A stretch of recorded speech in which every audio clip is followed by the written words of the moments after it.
Hey everyone, good morning. It's Saturday morning and the sun's shining. And today's subject matter, well, we'll take a pill and have a little coffee.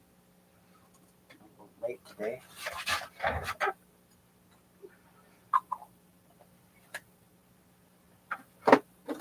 Let's see the list in the karma, okay, and karma and entangled particles and what else? But it all has to do with one thing. See, what it was. Open up the live edit button. Yeah, karma and entangled particles, reciprocating energy, harmonic modulation, war, the good and the bad, the ugly. See, all that statement is all one thing. Okay? Okay? All basically means one thing.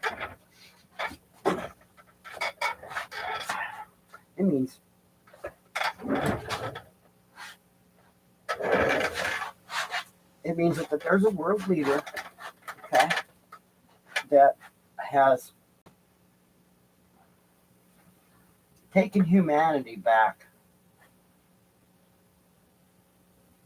20 years, 30 years, 40 years by invading Ukraine for the purpose of money, oil. It's all about gas and fuel, all about resources, okay, natural resources. Borders, countries set up borders in order to control natural resources. Ultimately, control the people to control the natural resources. The people are the ones that have access to natural resources. Okay, so the Russian people need to just go on strike, and they need to just how about see, that's the thing that I feel sorry for the souls of the soldiers, because when the soldiers follow a leader to do wrong, okay, their souls are attached to the soul of that leader, and the destiny of that leader, that person, their soul, ultimately where they're going to end up, okay, the soldiers will end up too. That's all there is to it. And unless your battle is for righteousness, you're going to end up in the trapped in the middle of a black hole. Trapped in the middle of a black hole. Yeah, for all eternity, you'll be trapped in the middle of a black hole. Or how about trapped in the middle of a... See, that's the thing, is that... See, really, the way it works is the life you come back to is a product of the life you've left. Okay? And if you left a life behind, okay, that was full of wickedness, the next life you have will be a punishment for that. So yeah, I really feel sorry for Vladimir Putin, because his next time around is going to be hell. Mm-hmm. It's going to be nasty for him. He's not going to have a happy day. See, there's a thing. There's instantaneous karma, all right, and then there's karma that hits you, that follows you through your lifetimes. Not your lifetime, your lifetimes, plural. That is to say, when your consciousness, your beingness, your I am part, that part of you that's part of I am that I am, back in the beginning when we all decided to go, let's do it. Go on, do, okay? D-O-D, go on, do, okay? That's when God became, okay? And we all decided to do it. We're all equal in it. We're all in it together, okay? So, that's just the thing that we're trying to get across to you, is that we're all in it together. Every absolutely single thing that is alive, okay, is together with all other life. See, life needs life.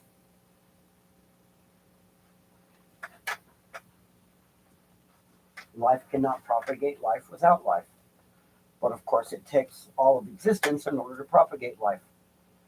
So, based upon that, see, it takes a lot to make a life, and every single life is precious. And the minute you start pointing your path towards taking another person's life, that's when you start doing wrong.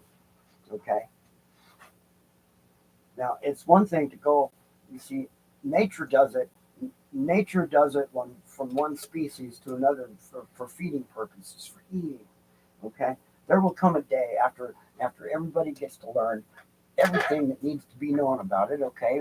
I wish you'd just listen, man. I could teach you it all in just like a few minutes. I could teach you everything about how to solve this problem and the world problems if you just simply listen. Really, you can't.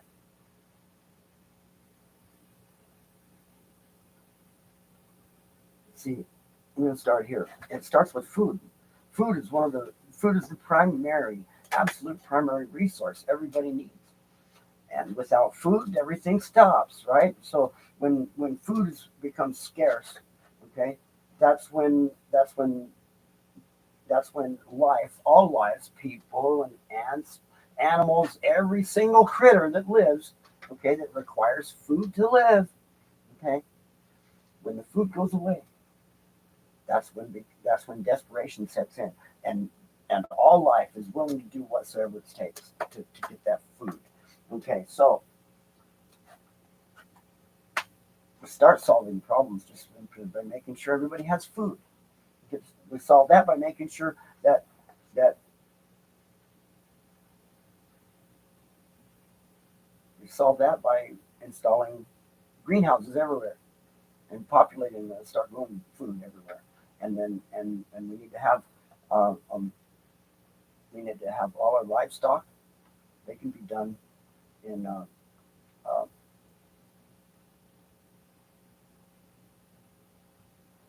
see. I'd like to see giant giant greenhouse over a big field, and then so you have and then your greenhouse has methane collection, and able to collect the methane gas as it's given off into the and and and that goes off and gets compressed and again it can be used as fuel.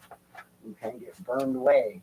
Okay, then the the um, uh, uh, um, the cows that make the yogurt, that make the milk that'll ultimately be made into yogurt, which is the only meat.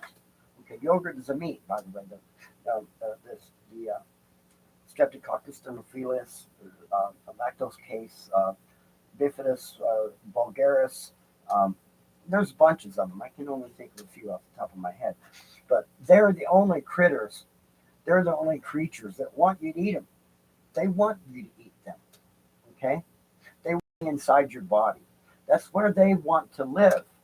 Okay, they don't like to live out in the milk in the cold. They like it 98.6 degrees. Okay, that's why they work so hard to for our bodies when they're inside our bodies to help our bodies perform better and to have better gene expression and a whole list of stuff you could go look it up about yogurt. Okay, so there it is. There's the answer to it. The world's food problem. Okay, yogurt, food and fuel problem. Okay, cows instead of cows for eating, cows for making milk, milk for making yogurt. Okay, yogurt for feeding populations. Lots and lots of population can be fed through this method. It doesn't take a lot of yogurt to sustain a person. Okay, you see what I'm saying? It's a pure meat. It's not a milk anymore. After the after the after the microbes, see here's like the milk fiber, right? Here's the little microbe, and the little microbe comes up. Ooh, yummy, yummy, yummy. Ooh, eats it right up. And then when it happens, it goes, ooh, now guess what? I'm full of milk here now, and then we're going to process it. And in about 10 seconds, it goes blip and makes another one. And then the two of them go out looking for more. And then they go, oh, milk. Okay. And then make more. And then make more. It's from milk. Eat. Okay. See, now here's the thing: the little microbes are going, yum, yum, yum, yum, yum, yum. They're going now. what are we doing now? Here, we're all done. We're making our batch of milk. All the milk is made in your yogurt. So now what do they want to do? They're going, well, hey, can somebody eat us, please? Please, somebody eat us. Okay? Really and seriously, that's how to solve the world's problems. Because cows can eat all kinds of veggies, and then see, they don't have to be cow's milk. We've got goats and all kinds of critters that can give up milk for humanity to eat yogurt from. Anyway, for those that don't want to have a mostly yogurt diet like yours truly, okay, you can eat all the fruits and vegetables and stuff that can grow in these greenhouses, right? Because you can grow, you know what I'm saying? Like that. Okay, so that's all I'm saying. We take and utilize the technology, maximize the technology with the, maximize food production with the technology we have. Okay.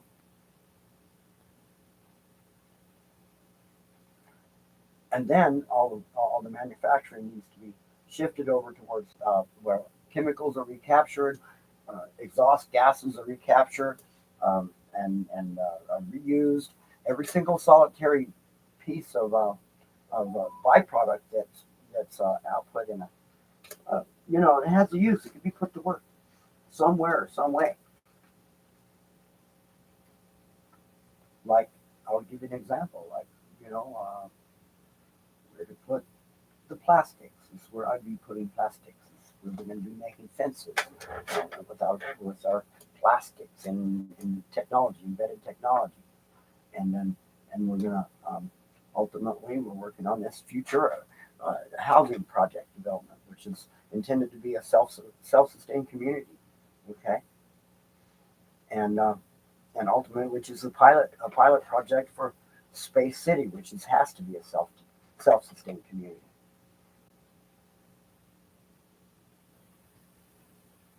So the important thing I want to get off my chest today, off my tits, are feeling this. My chest is heavy with this. It's Vladimir Putin.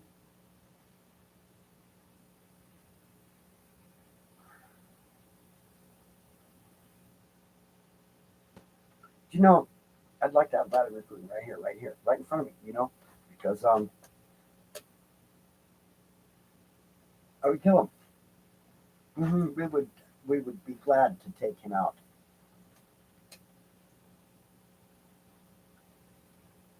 To do it with my bare hands, right here, with this hand,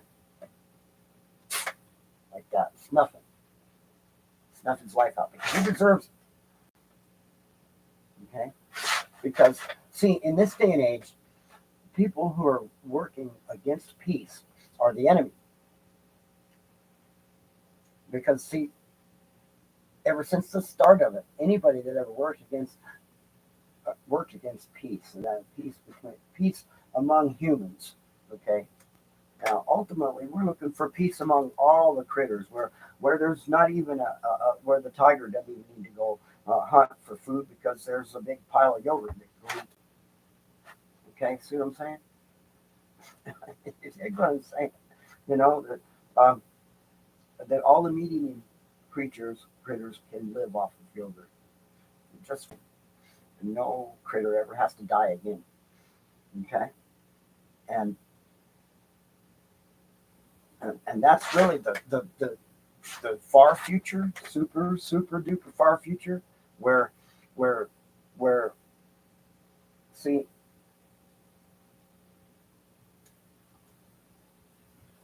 even the creatures in the wild long for relief from the status quo, the way things are being done, the way Mother Nature does things. And it's actually, technically, the job of humans to take and redesign Mother Nature and take all that Mother Nature does, all the laws of physics, and use them to redesign the whole system of how everything's done, and that all the way down into how the wild animals eat. Okay, in other words, no more wild. We ultimately don't need the wild. It can all be cultured. Okay, And ultimately, no meat creature has to die for the sake of another creature. And it's, you know, because of the magic thing called yogurt, which is the meat that wants to be eaten. The meat that wants you to.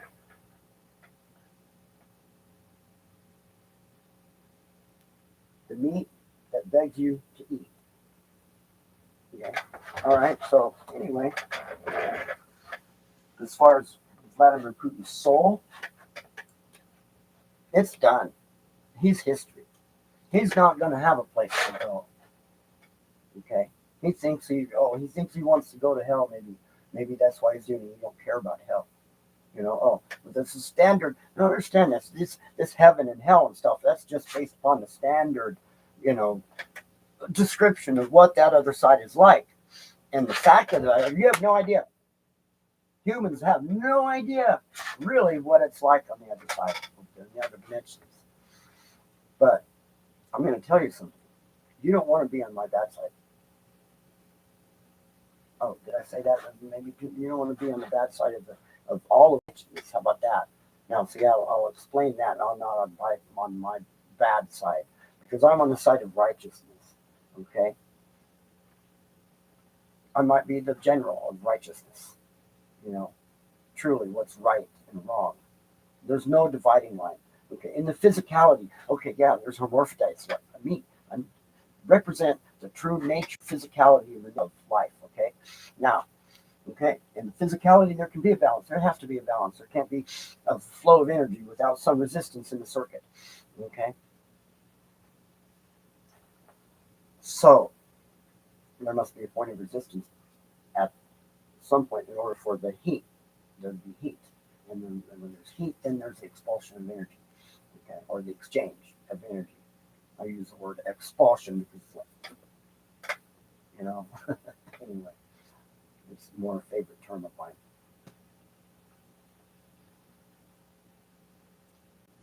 The point is that on the spiritual realm, it doesn't operate by those laws. Okay, it doesn't operate by the physical laws. The spiritual realm, the realm of those other dimensions on the other side, which absolutely are super important for this dimension. Okay, for these dimensions. Okay.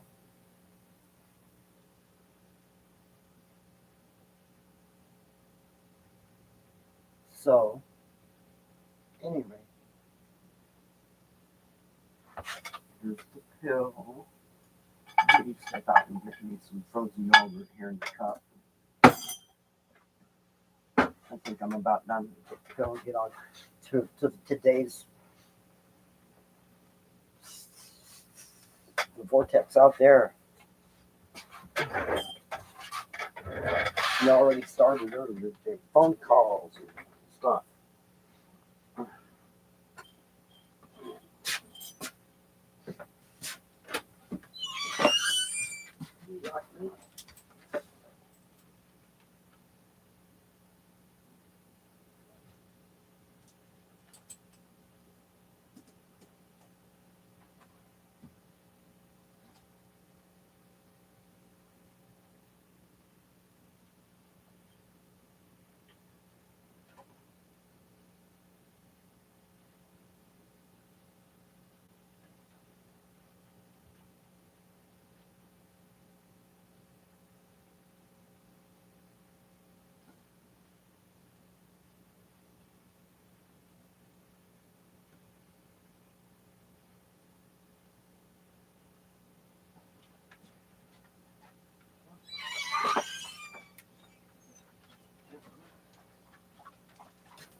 There's doggies. Still cold out there. Nice in the sunshine. It's really good. I'm gonna lay turn the heater on. Burr. Huh. There's another heater on. Burr. Oh, cold out there. Burr. Cold. Cold. Very cold. You get in a chair? No? You don't want to be in a chair?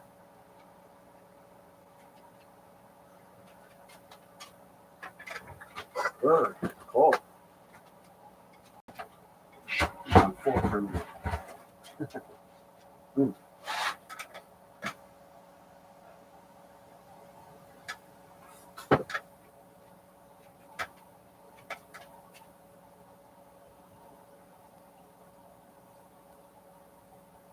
Mm. There's the coffee.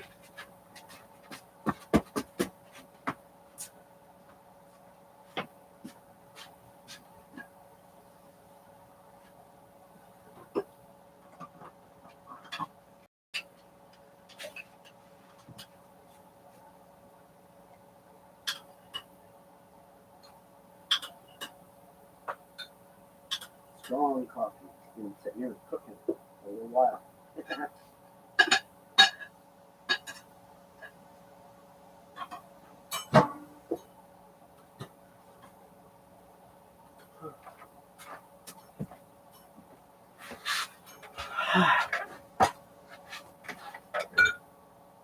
You over there, Rocky? You don't want some?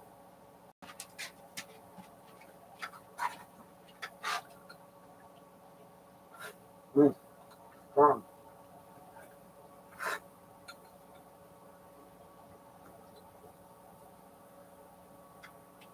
All right, I know you want to taste it.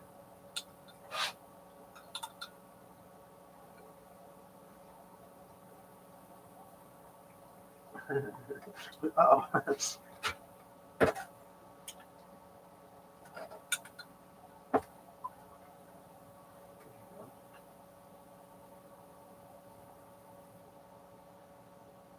See, that's the problem. I gotta get it out of my mouth because you can't get it off the spoon, right? Unless you open your mouth here like this. Flip. Oh, here, you want to try it that way? Watch. Yeah. And you get another spoon like this, and then go.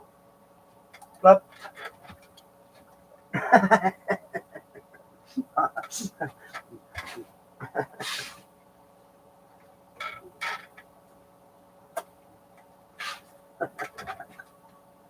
Well, it's funny stuff, right?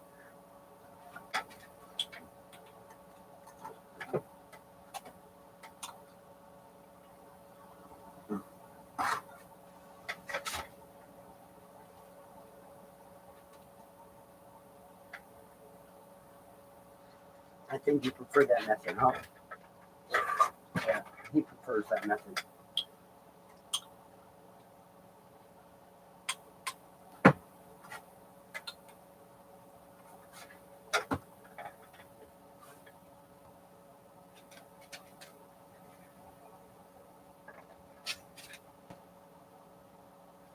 Okay.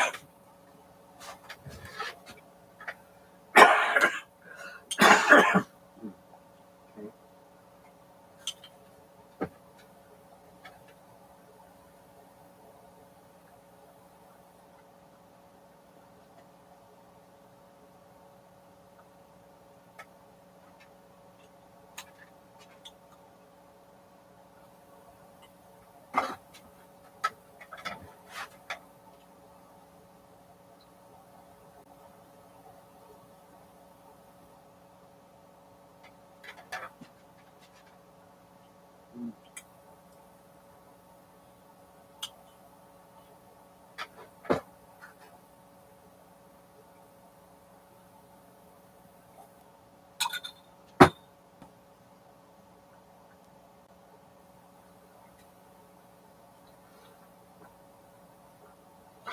Mm.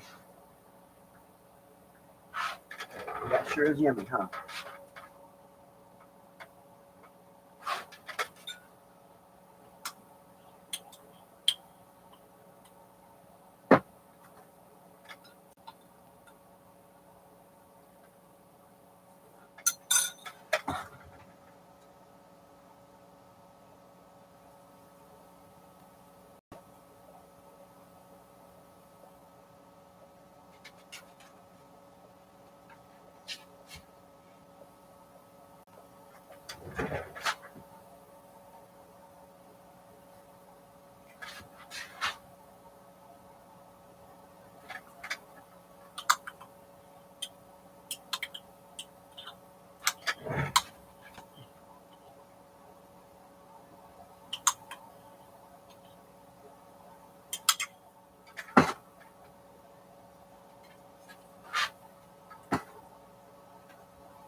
See,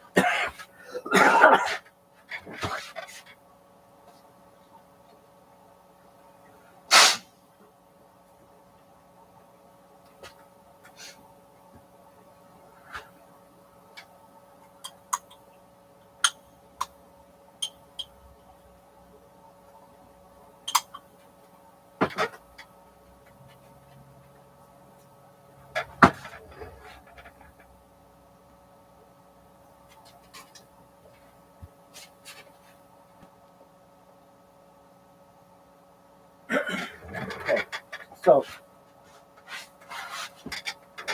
here's how karma works. In the very beginning, when all physicality was created, okay,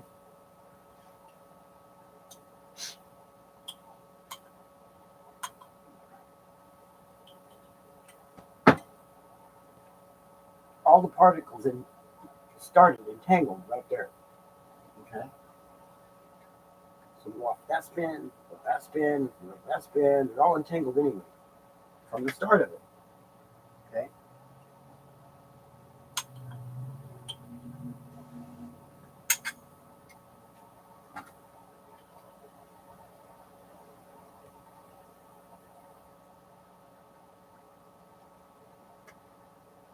spin, spin, spin. All right, now.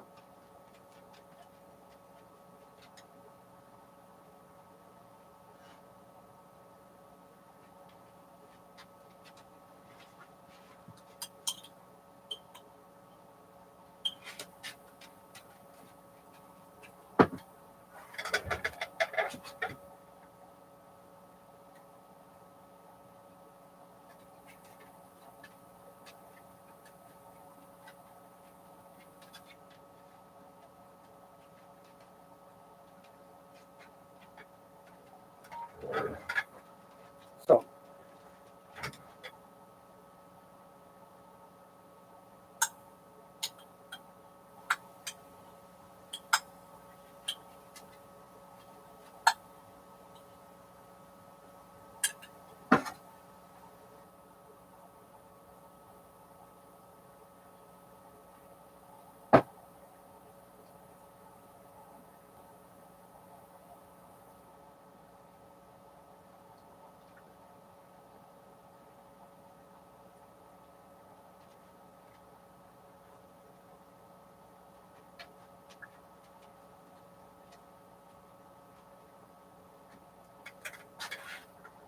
so,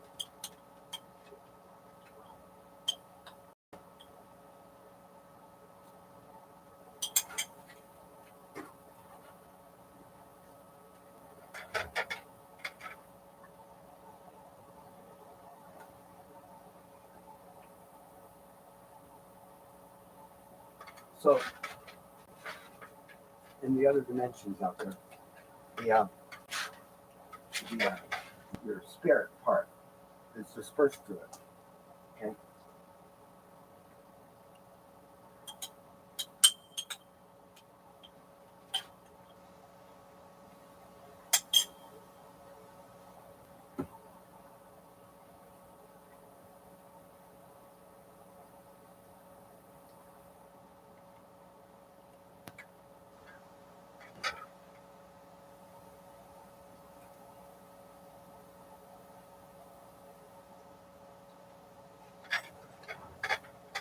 Mm-hmm. You're welcome.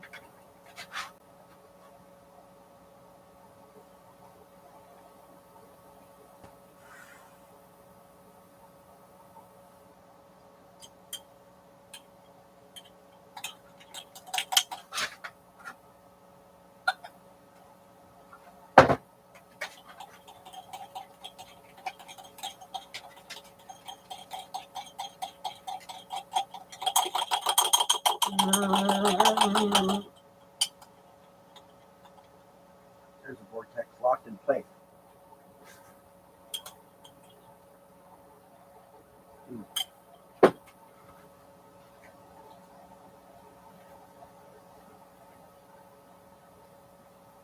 All right, one more bite, and the rest of it is for the medicine.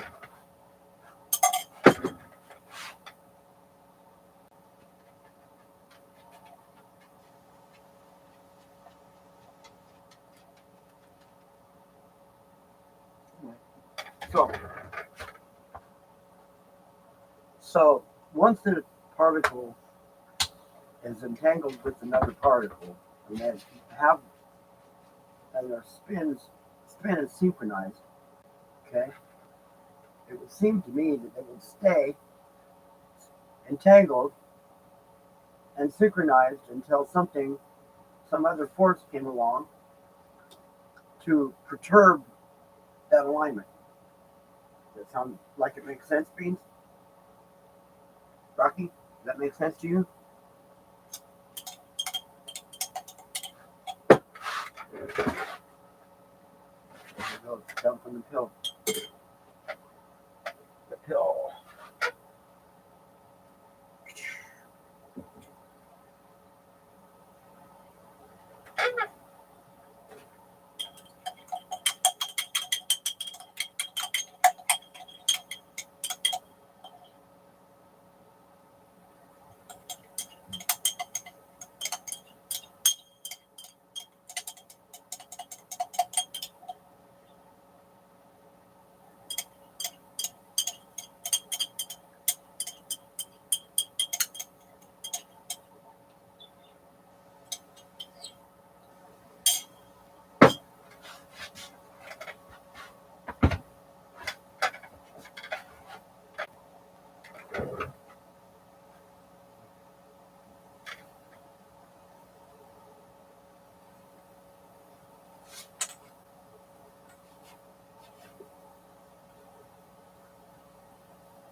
Mm-hmm.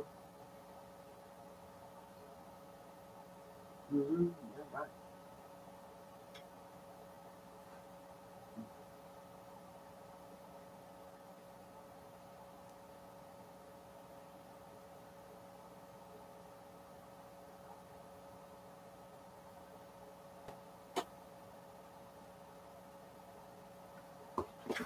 Mm-hmm.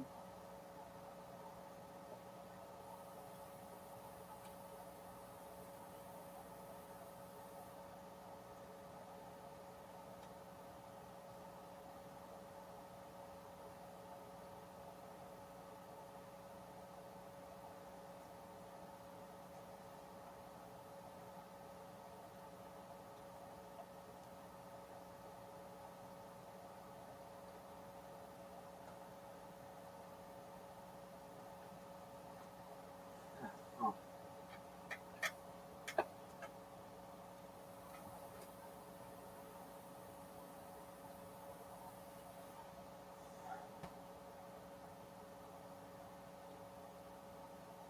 So the way it works, psychic phenomenon works like this. Oh.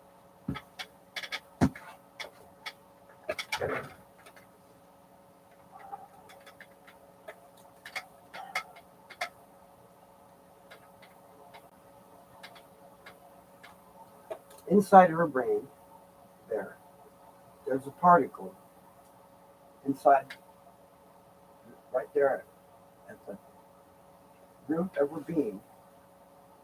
There's electrons in the synapses. The synapses are made out of stuff, right? They're made out of gray matter. Gray matter is a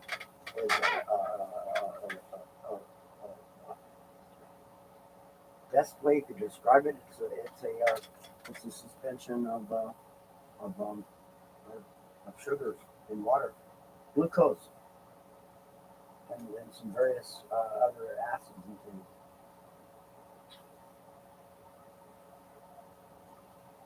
We could look it up actually. Okay, what is gray matter made of? What's the chemical compounds? What chemical compounds are found in brain tissue? I hope we can find out. That'll be interesting. Let's look that up.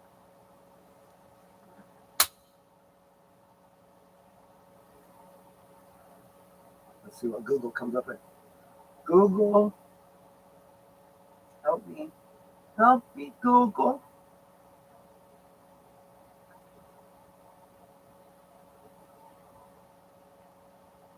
What's the chemical compounds found in brain tissue?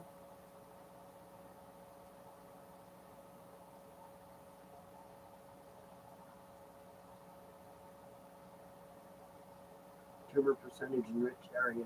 It didn't submit inventory requests. Order now. Okay. Yeah. See, there were the chemical elements of the human brain.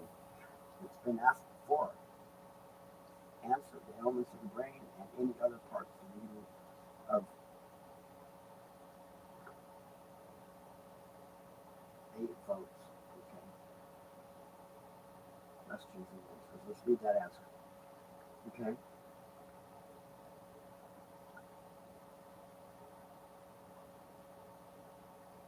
And actually, and we run on glucose. Everything runs on glucose. Muscles run on glucose, and gray matter operates off of glucose.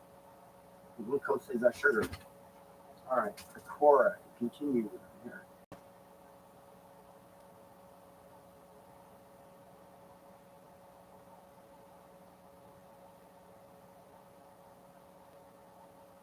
Continue with my Google account.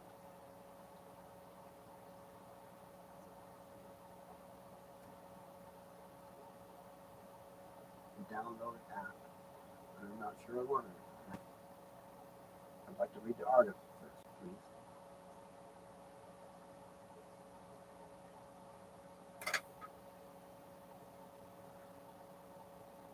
Come on. Waiting. We got blank screen. Just blank screen. Waiting. Waiting. Oh, there's a little coffee left. I need some more frozen yogurt though.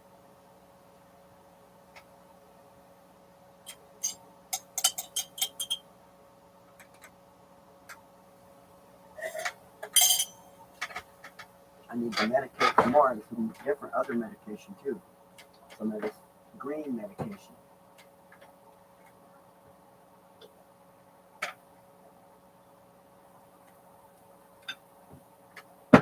Clean it. Just LC. Alright, it's not doing it. Let's try a new search. Try it this way. What is gray matter made of? It's a simplified question. What is gray matter? Gray matter consists primarily of neuronal cell bodies, or soma. The spherical structure that houses the neurons. It doesn't tell you what the actual tissue is, what chemicals, what what elements go into it to make the compounds that make it what it is.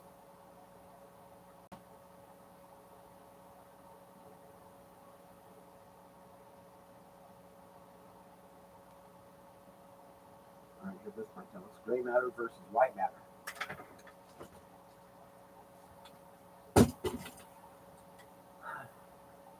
Differences between gray matter and white matter.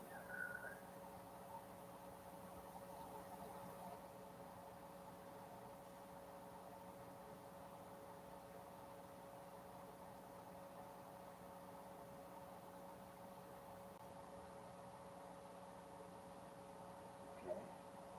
So gray matter consists primarily of neuronal cell bodies, or soma.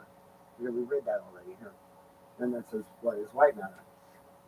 White matter areas of the brain mainly consist of myelinated axons, which are long relays that extend out from the soma, and which are whitish in color due to their relatively high uh, lipid fat content of the myelin protein that sheaths them.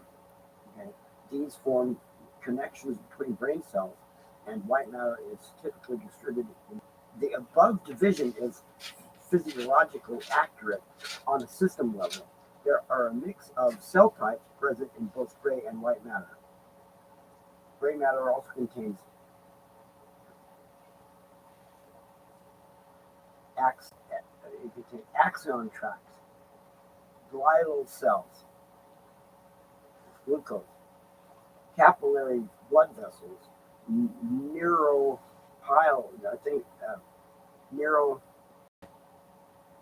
neutrophil cells, a mix of dendrites and un, uh, unrelated axons and glia.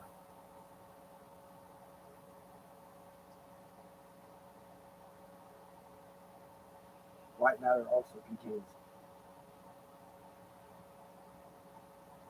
oleodendrites, which are glial cells which produce myelin or myelin, and astrocytes. Okay, how are gray matter and white matter? Okay, how are gray matter and white matter arranged in the CNS? Both gray and white matter, both gray and white matter are spread throughout the human central nervous system, the brain, and spinal cord.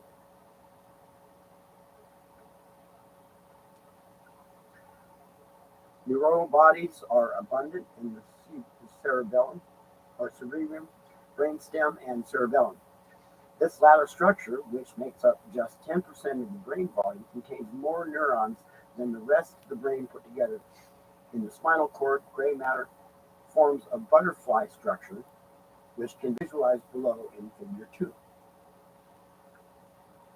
So, which regions of the central nervous system have an external layer of gray matter? We can think of the cerebellum and the cerebrum and cerebellum as the brain regions which have an external layer of gray matter, which, see figure 1, the brainstem's gray matter is located in groups of neurons called nuclei, which are embedded within white matter tracts. Anyway, we go on. The article goes on. It's a good article. Anyway,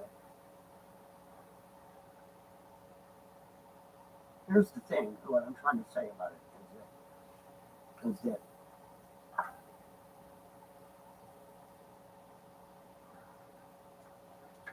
it's quantum. It operates on our thought processes and everything. The beings, the roots of life, operate on a quantum level. And well, see,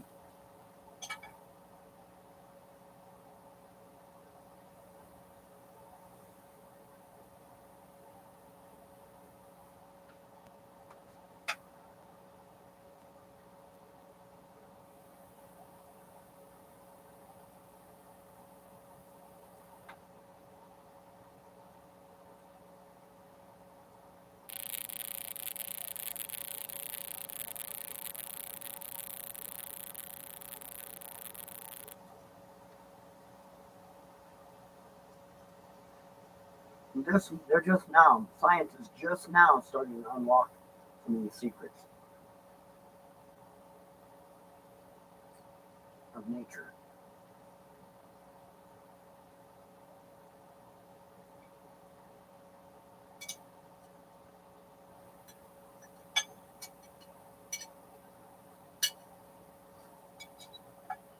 And the thing is that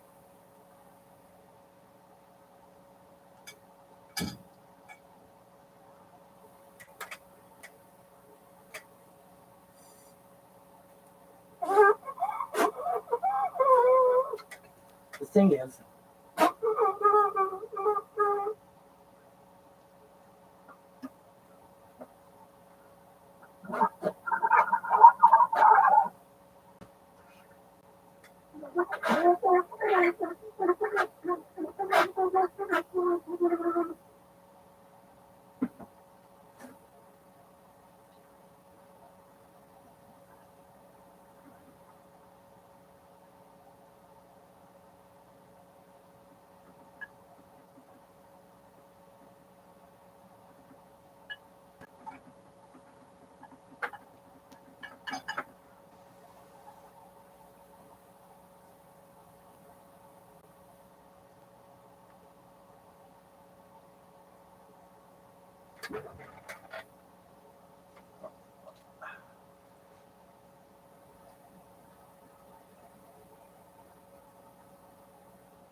all right.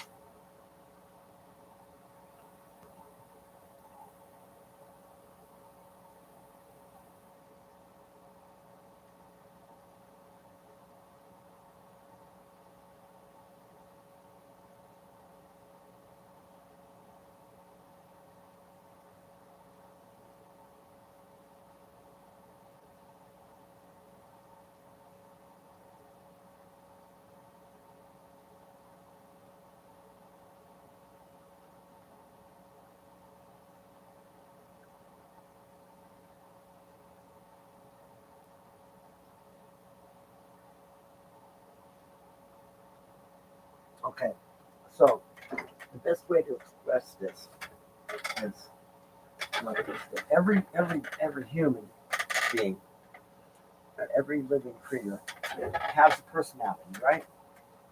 So everything having its own personality is going to respond to different things in its own way. So you think in terms of every electron in existence, for all the electrons, okay?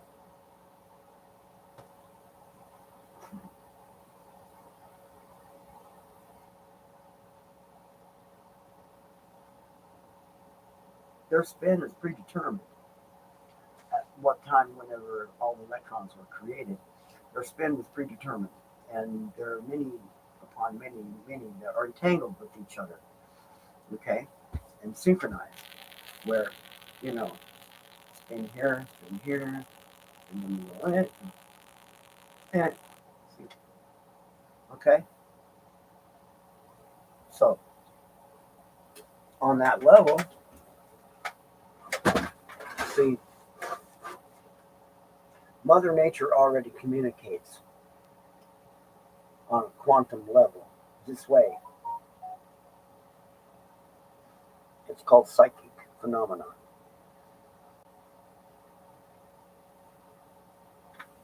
And it doesn't have to be a complete spin flip. So you can be spinning. You're here, right? And all you have to do is jiggle it a little bit. You don't even have to flip it completely. Just move like this. See, we're spinning like this. Here, it's only represented with two batteries.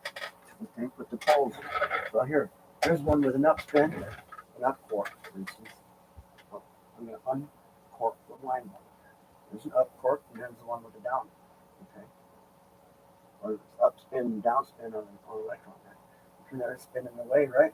Okay, and then what's going to happen? So you flip them, and they flip, right? If you take it over here, it still does it, right? Like the same, instantaneously. Okay, no matter what the distance, it does it instantaneously. Like there's this like string connecting them together, right? And it doesn't matter if there's something between them. You can take it around to the other side of the planet, like here. You know, they're entangled. You take this away, put it here like this, put it on the other side of the mountain, right? And they still float. Okay, so now this spooky action at a distance, what Einstein called it, has been proven. Okay? Now, here's how this works. We can explain psychic phenomenon to you exactly. See, so here's the one in my brain, and there's the one in her brain. Okay? And when her brain goes flip, when the one in her brain goes jiggle it, the one in my brain jiggles. See? And vice versa. They jiggle together. And that's how I can know her thoughts. And they appear in my brain as words. Sort of. They appear to me from her as feelings. And it's beyond, I can do it in the dark. I can feel her even if I can't see her. Sometimes I feel her emotions. I feel her presence in the room. You know?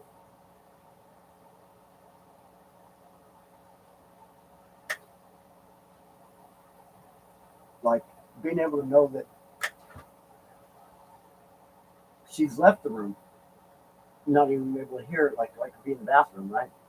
And the door's open, whatever, you know, and she gets up, so not even where I can hear her moving, I can't hear nothing, whatever, and she gets up and goes outside, whatever, you know, and I feel it, okay? So, see,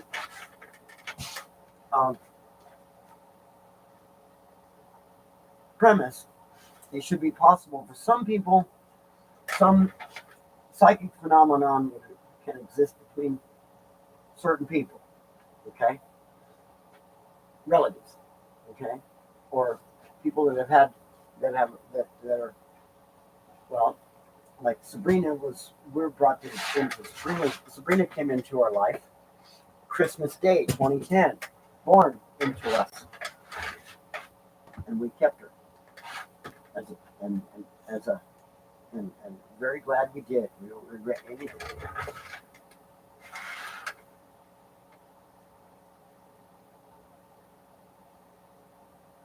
But I feel that there's an entangled part of something entangled between Sabrina and I.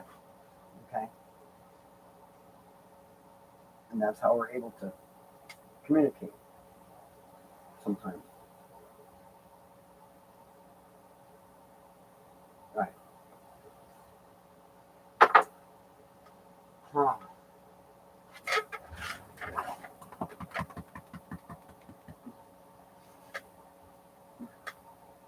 All right, well, we've had our. Oh, that's right. We're about almost ready to go out and approach the door, the metaphorical vortexes of the day. Round and round and round she goes. Where she stops, no one knows. Twister comes, the twister goes. Raises hell as she blows. Okay.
Entangled particles.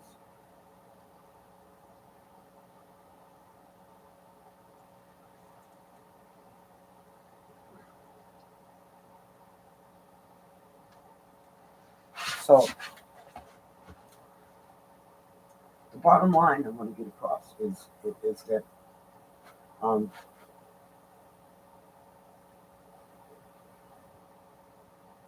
there's all kinds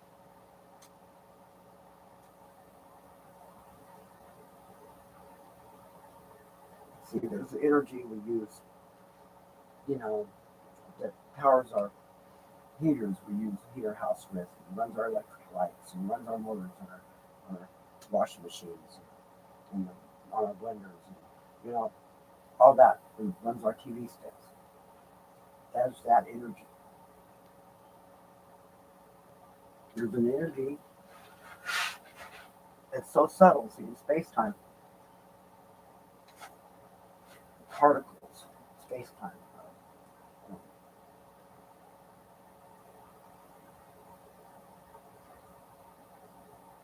Like just like when I move my hand like that, right? Or just like that, ever so slow. Okay. It's still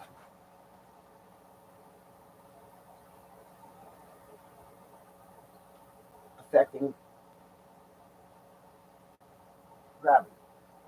It's gravity, the particles that actually create gravity, which we believe are just smaller, shorter strings that weren't able to stay tangled at the start of it. The strings that might make up, that would have made up all the antimatter. Okay, and all that stuff is left after it all was done, and then, yeah, that is mostly what's out there is space time. You look at it that way, and then okay, well, so space time. Okay, so a lot of people like to represent strings like like a string like this, and they take it like vibrating like this, all kinds of different ways. And then in a case like that, you have another one right here next to it, and another one, and another one, and another one, and they all make up, and ultimately come together to make up the quarks that make up the protons and the neutrons. Okay, So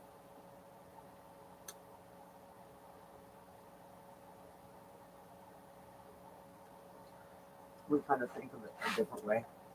You know, I think of it as just an actual little piece of hair. You know, and there's another little piece of hair. One's longer than the other. Well, you know, a bunch of little hairs that are long enough that together they come together. They can make a quark. You know, and then when those come together, they try to stick together, and then they make a proton. Ultimately, and protons make up, and the protons and some make neutrons because of the charge state. The charge state is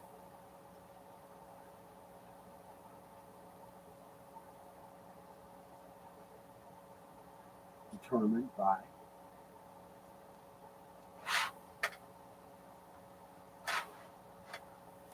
very likely which end of the string is exposed versus the one string. I don't know. See, there's lots of even that concept raises questions. Everything you do, no matter what, every answer, every theory that's come along that represents states some kind of answer to the problem ultimately opens up a whole nother Pandora's box of questions and things that, oh, what about this? What about that? Well, this don't work and that don't work and this don't work. In that thing, you know.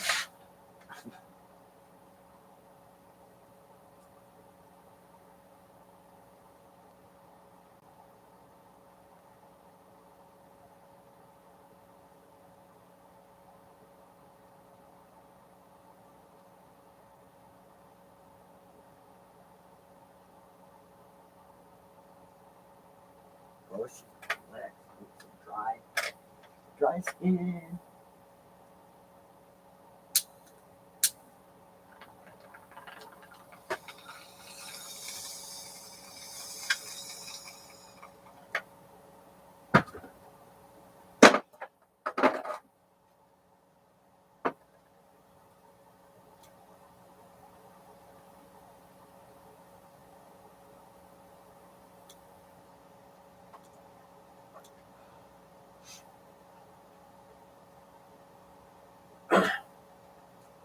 See, it has to do with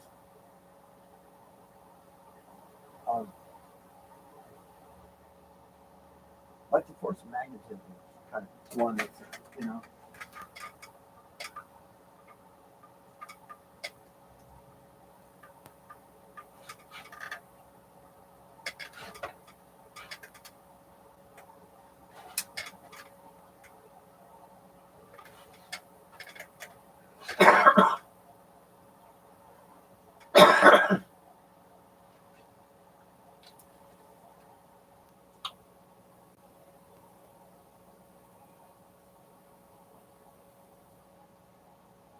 That's the string. Okay, let's go up. Let's take a microscope. Well, pretend we have a microscope. Dial up, dial it up, dial it up, dial it up, and dial it up into magnetism. More and more and more and more until we get times uh,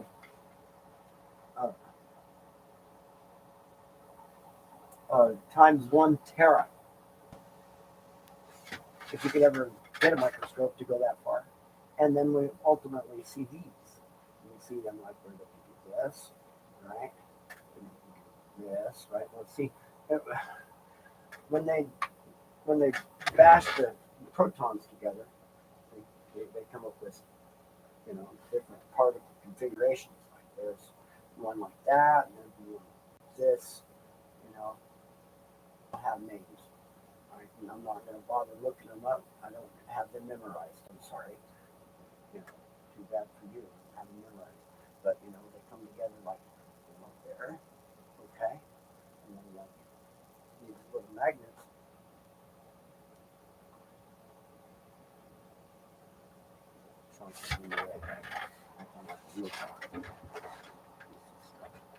Okay. Yeah. So anyway,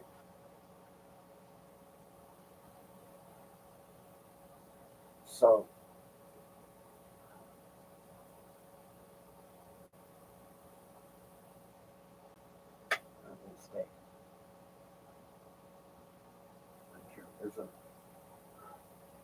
There's one right there.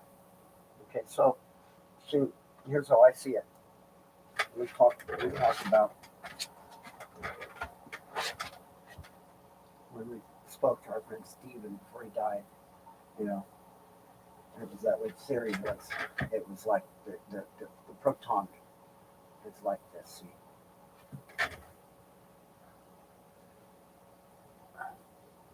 okay, and then when you take another proton, you pow, and it goes boom, it busts apart, and go flying apart, and you get like one might do this, see, come flying apart, boom, one flies apart, and it's then connected like this, and it goes zoom, and another one flies apart, and they're connected another way, see, come together like in support, one goes zoom, right? Okay.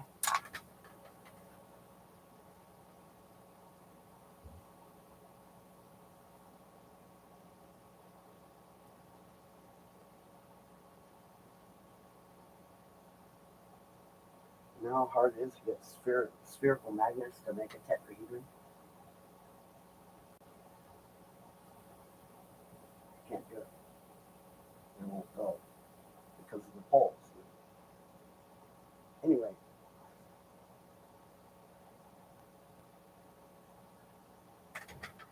they'll go if they're forced. They'll go like that if they're forced. Position. Ah, and it takes other particles around it to hold it in place. Take the force off of the spin right back to some other form. Anyway, so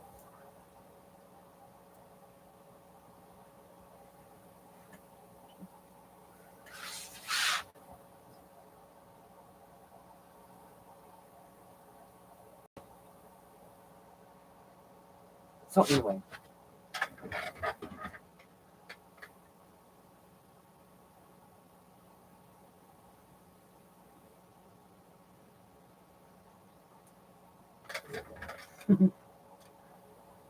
yeah, my septum's missing. I can totally send it all the way through there. Click. Okay, so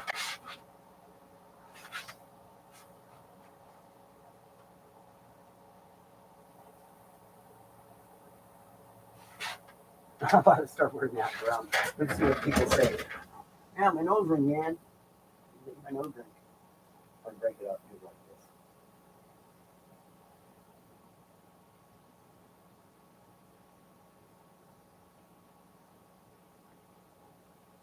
Latest fashion, man. Latest fashion. So, anyway, um,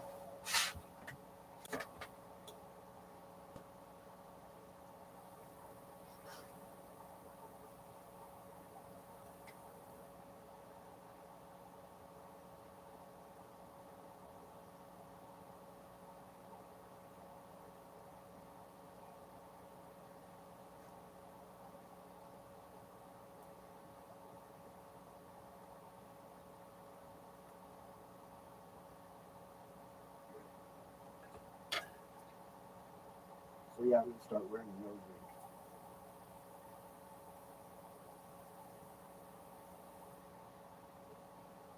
I'll put the straight magnets. It's kind of neat looking like that. All right, so let's see. There it is, like that. That's kind of cool. But the straight magnets go out to the outside, and the other two will hook it up. You know, that's my nose ring right there.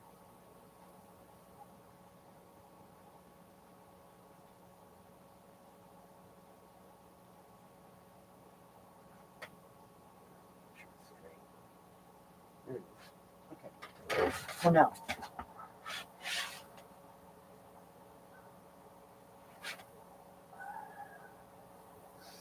um,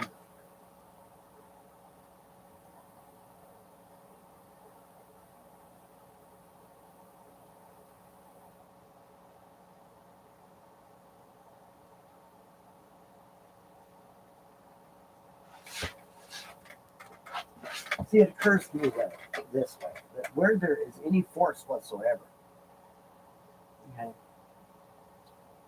there must be something that allows that force to be conveyed from one point to another. Right? Okay. So in other words, you got something happen here, okay, and it affects something over here. There's got to be something connecting. Okay. So electrons spinning are right in the root of the quanta anyway. The electrons are technically virtual particles anyway.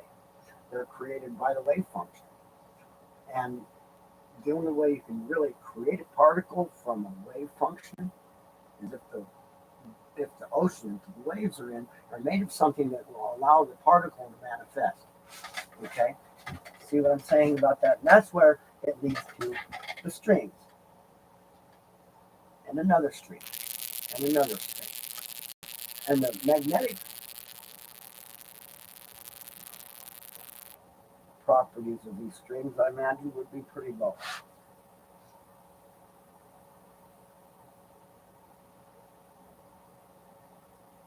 But such so they're able to communicate a magnetic field, you know, and induce that field into other things.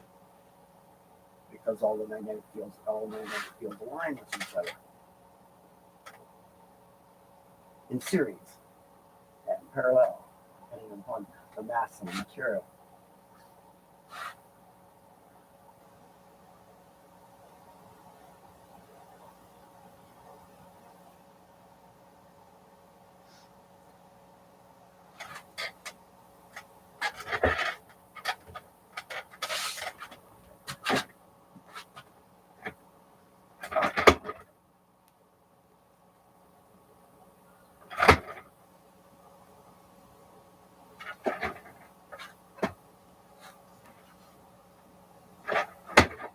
Okay.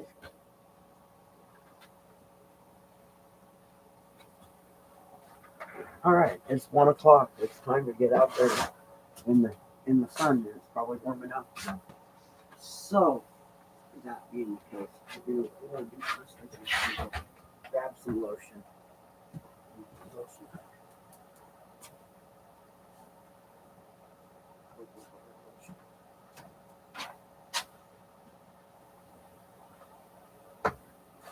Cocoa butter. Cocoa butter. Cocoa butter.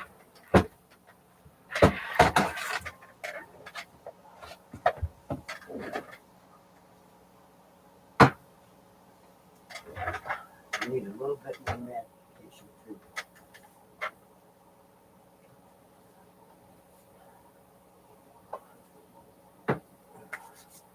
Ooh, cold.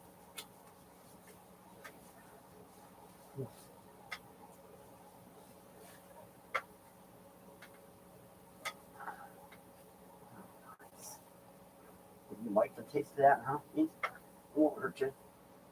Vitamin E, cocoa butter. Well, let's see. What else is in this stuff? Ingredients: water, mineral oil, stearic acid, cetyl alcohol, glycerol stearate. Glycerol stearate.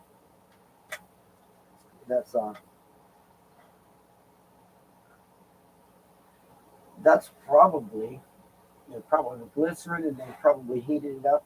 I don't know. Glycerol stearate. You gotta look that one up. I think. Let's see what Google Assistant has to say. Google Assistant, what is glycerol stearate?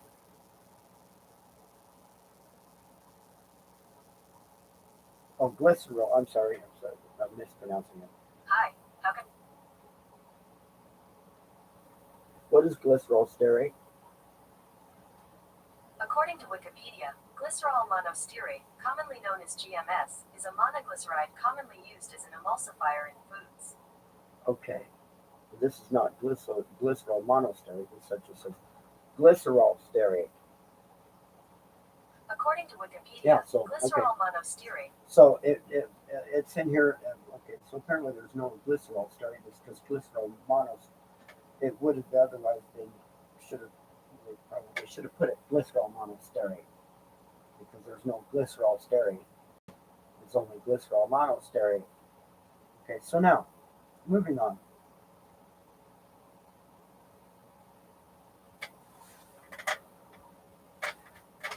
Magnifier.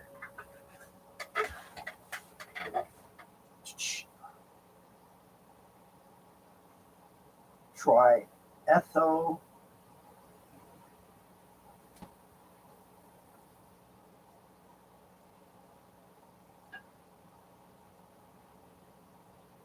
triethanolamine. Okay, let's look that one up. Google Assistant, what is triethylamine?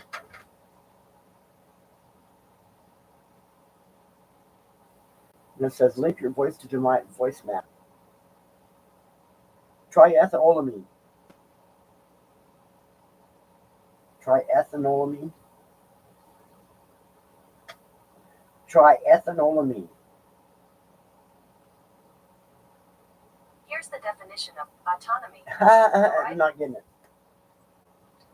Triethylamine.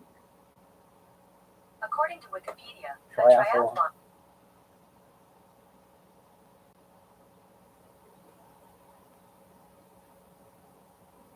Triethanolamine.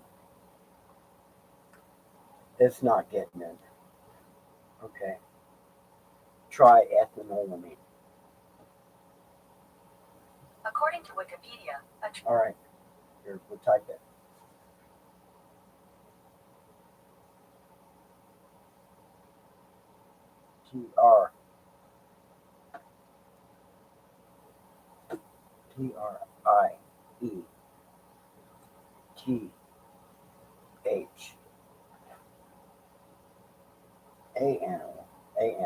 Triethan. Triathlon.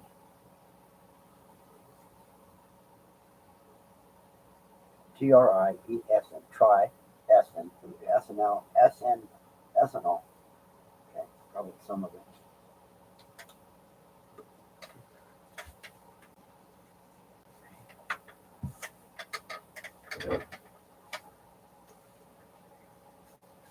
It feels good on the skin.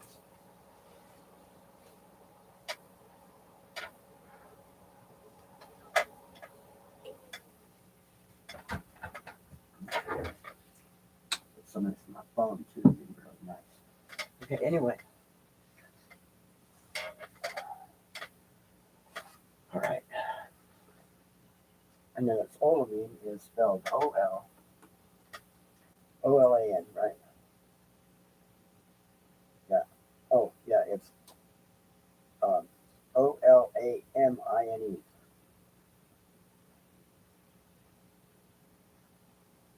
M-E.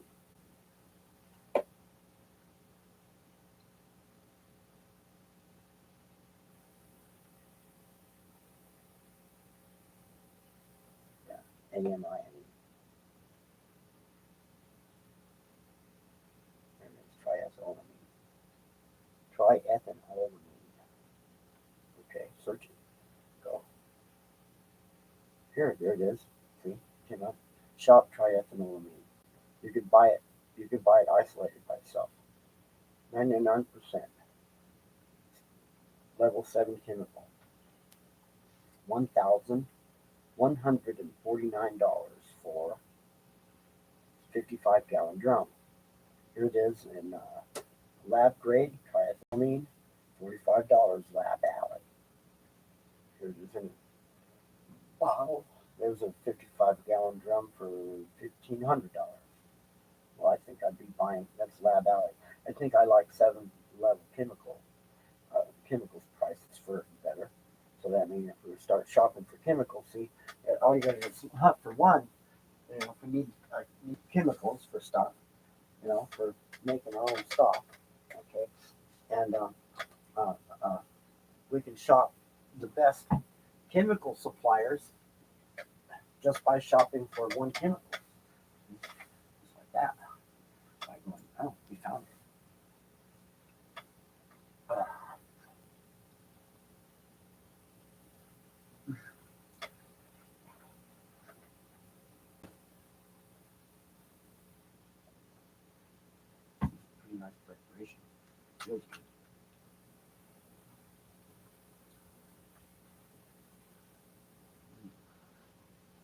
This is the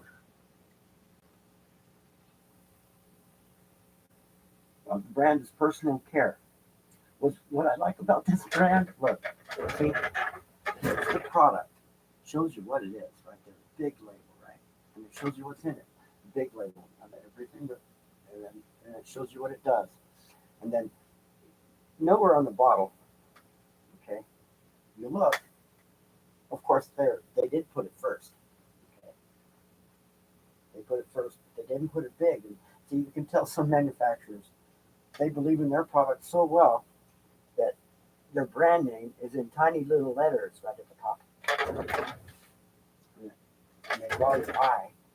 In advertising, people, we know that we want to draw your eye to somewhere. We put it in big flashy letters, right? Like sale, right? Today, sale today, and then put the next thing, the next most important thing in the little smaller letters right underneath it, right? Or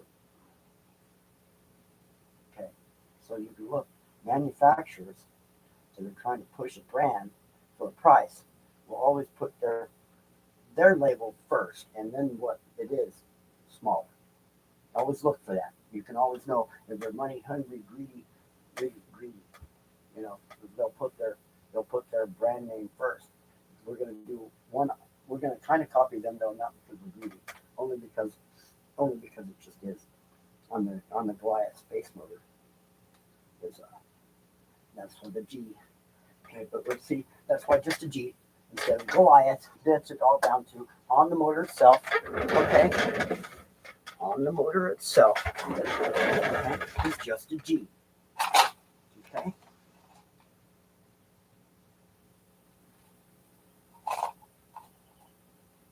I don't know if I can leave this in here. This is bothering me. But you know what? In a way, I think I like that. It could be a booger cleaner. Help prevent the middle booger. See? Just by rotating that thing.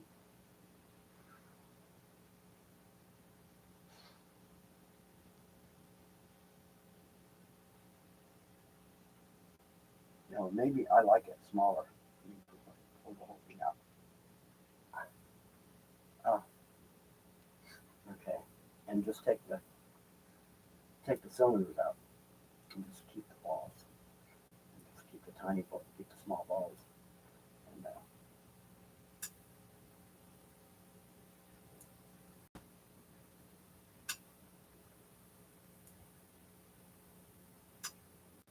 And then just do this.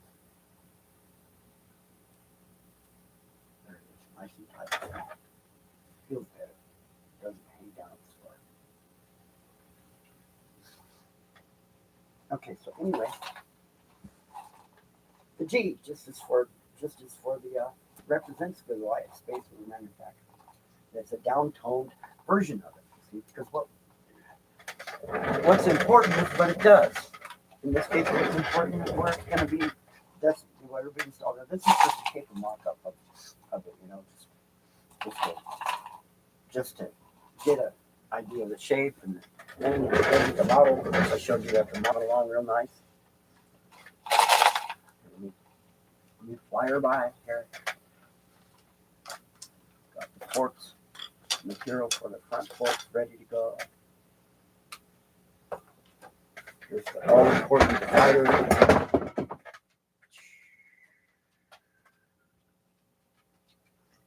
All important dividers. The engineer's best friends right here. Mathematician's best friend too. Why? Because you can take. That's what you can do with these. You want to know how far it is from here to say, see from where I'm sitting to Mount Charleston, right? You can take these dividers and go set up where you're at. Okay, all right, and you can set up a line of sight. You put a stake in the ground, right? And then you take, and you go over 10 feet, right? And you put a stake in the ground. Okay. Oh, and you need a protractor too. You need to know what angle you're going to get from the point from this measuring tape. You need a measuring tape too, and you take your measuring tape and you measure off. Say it's 10 feet from here to there. You can measure off 10 centimeters. Okay. You measure off the dividers 10 centimeters, right? And that's your two stakes. Boom, boom, and then you need your angle down here. and whatever your angle is 0.00000000. I mean, you'd measure if it's going this way, but it'd actually be point eight. 0.8999999999999999 blah blah blah blah blah blah blah blah blah blah blah blah blah. Okay, from here to Mount Charleston on that angle, right? But once you know that one angle, you're going to go, okay. You're just thinking in terms of that's such a short distance. That don't even matter that you can't see that chord. You can put the straight distance, and then you make the chord that matches the radius. Your eye won't see it. See, because it's such a long way away. It's such a long radius and such a short distance. So it doesn't matter that it's not a trapezoid. I mean, it doesn't matter that it's a polyhedron. Okay, just a straight line from here. You take that straight line, that angle at that straight line, right? Because it's so close. Okay, you're only talking about point much of a difference if you want to know that. I mean, you could calculate that in too if you really want to know precisely. Okay, but you don't have to. You just take that angle there, say whatever that is. It's the opposite right over there. So the sum of them, the difference between 90 degrees and the sum of the two angles is going to equal your angle at that end, right? See what I'm saying? So now you can draw the triangle. 10 centimeters, 10 centimeters. Oh, when you need your angle, you take your angle here, you stick with it over here like that. Oh, actually, that 10 centimeters, makes a little bar. You would be able to get it on a piece of paper. But you really don't need to draw it. You really don't need to use the dividers at this point to start the discussion about it. To go, okay, now if you want to know the actual distance from that, without having to do the trigonometry, trigonometry with the tables to do that job can suck an egg. Okay, there's an easier way to do the same trigonometry. It's still trigonometry, making triangles and numbers. Okay, see? So, anytime you're dealing with triangles and numbers, you're doing trigonometry. Okay, so now here's a quick way to find that distance. Once you know your angles, okay, you can take that 10 centimeters and you can divide 360 by that 10 centimeters. That'll tell you how many centimeters you have in a circumference around that dot that you're trying to find that distance. Okay, that'll give you a circumference. Okay, and then once you know your circumference, okay, you can do your division. You need the number pi, 3.141596.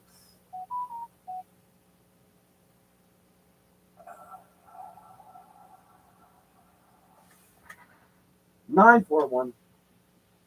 Probably wrong right there. I don't know. I always get it. I can get it to 6, and then my memory starts failing me. Anyway, so pi. You do the math. You divide the circumference by pi, and that gives you a diameter. And you divide the diameter by 2, and that gives you the distance, because the distance is the radius of the circle that you've drawn around the. See how easy that was? Mm-hmm.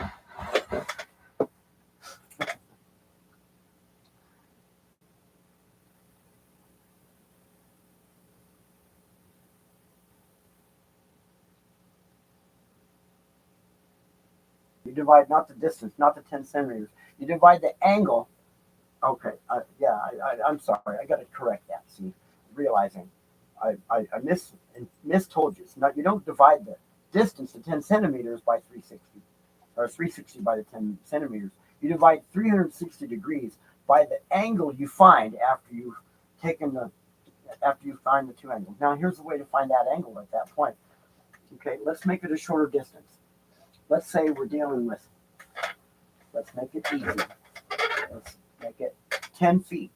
Okay, from here, that dot to that dot, and say we got something off over there, and say the church down the road over there. Okay, so, just over there. We want to know how far it is from the church, because we want to walk it one day. We want to know we calculate how many footsteps it'll take, because we count how long, how long it'll take to get us, and what time to leave before church services. So we go there and say, howdy, everybody. We walk to church today. Anymore, we don't really regularly attend the church over there. We go visit churches, various churches once in a while just to talk to people. Okay, but anyway, so now say we want to know that distance. We take our 10 feet from here and we take our line of sight, we measure it off, and we do the same thing. It's not going to be quite as accurate because it's a shorter distance. Our polyhedron is going to be fewer chops, okay, around it. But still, let's skip over calculating the arc tangent, okay? Skip over that, okay, for now, because it'll still get us close by using this principle, by finding our circumference around the church from where we're at. So we go our location, we go over 10 feet, we look line of sight, we go over to this other place, look the line of sight to point, measure angle, okay? So now what we've done, I didn't mention that either, what you've done is done this, okay? And you've created a right triangle. So all you do is you divide it by 2, okay? You divide your angle here by 2, and it gives you the other kind of triangle. What kind of triangle is it? Can't think of it. The pie slice. Anyway, you take your pie slice. Once you know that angle, here's how you know. You take, see, every triangle is a half a circle, and every square is a full circle. Now you go, what does that mean? Okay, well, what that means is that when you take a triangle at its vertices, okay, I mean that's up to, they add up to 180 degrees. Okay, in a square you got 90, 90, 90, 90. If a perfect square, it's going to add up to what? 360 degrees. Okay, so now knowing this rule, you can take any triangle. Okay, if you know one, you can take any triangle like that. If you know one angle, okay, if you know one angle and one distance, you can find the other angles in the other distance. Okay.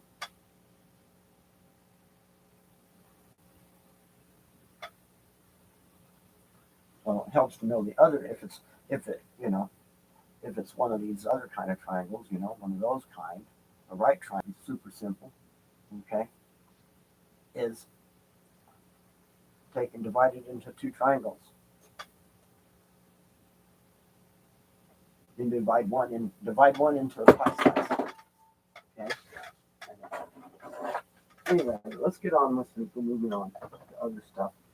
So, the short, quick trick to finding range and calculating the angles right there. Always know half a circle, and every triangle is half a circle, and all you got to do is draw a circle around.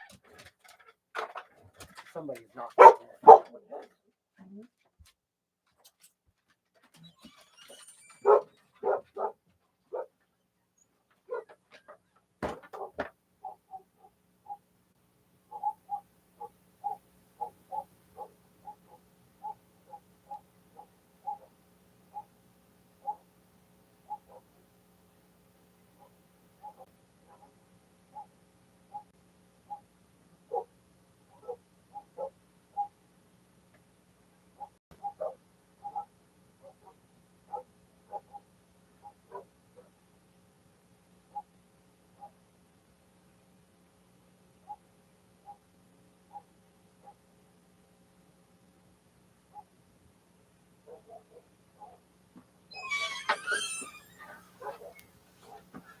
All right. Well, that's the neighbor kid. That's another one of those things. When they figure out how to. Oh, they did. It's called slime. We're gonna end our stream. We're gonna say goodbye. We'd like to invite you to the next stream. We'd like to invite you to share the stream. Anybody that's caught this stream after the fact, we want to say please subscribe and like and comment. Go look at our other stuff, our other videos. and stuff. Look at our music videos or playlists and all that other stuff we put from YouTube and otherwise, and go find all our stuff on out on the internet. Okay, including the Public Space Association. Space. Okay, we'll talk to you later.